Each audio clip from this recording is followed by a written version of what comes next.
As we reported, the Taliban had threatened to disrupt the vote. Earlier, I spoke with Faiysal AliKhan from the New America Foundation. I began by asking him if that kept voters away from the polls.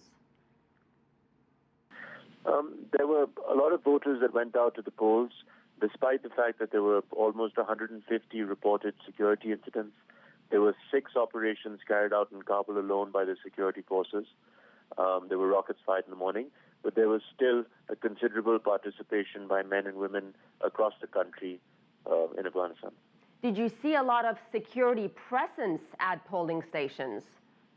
There was a lot of security presence in the cities, and there were certain areas where there were even some gun battles fought in the morning, which deterred voters for a period of time, but then they went back to vote. However, there have been about 46 people who've been killed, and in Herat, the Taliban had actually cut off 11 people's fingers also. So what are the Afghans telling you? What are their hopes for this process? What are their hopes and dreams for their country? I mean, despite all the violence, people, still decided to go out to the polls to try and elect, use their democratic right. They want a unified Afghanistan. They want peace in the country, and they've proven that yet again in the second round. And they're very keen for there to be a new Afghanistan with stability and regional stability. And this is something that I think they've been able to prove a second time. What are the concerns about the possibility or allegations of fraud in this election process? Both candidates in their statements in the evening highlighted this issue of fraud, and they wanted the Independent Election Commission to take very serious note of it.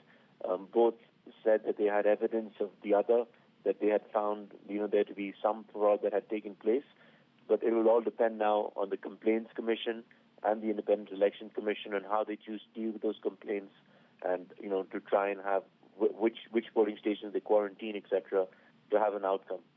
Faiysal, what is your prediction in this election? Who do you think will win? Will it be Abdullah or Ashraf Ghani? Of the people that I spoke with today, it was honestly a 50-50 split amongst the people that I spoke with. It's going to be a very close race, very difficult to say. It could really go either way. But I mean, I think that there are those who feel that Dr. Abdullah may have an edge, over Dr. Ashraf Ghani Ahmadzai. But you always find people who have the opposite opinion. And finally, when do you think we will have the final results? The results have been announced for the preliminary results on the 2nd of July and the final results on the 22nd of July. The president's supposed to take office on the 2nd of August. But people think that maybe in the next 2.5 or 3 weeks, you would have a sense of one particular candidate that's coming ahead of the other.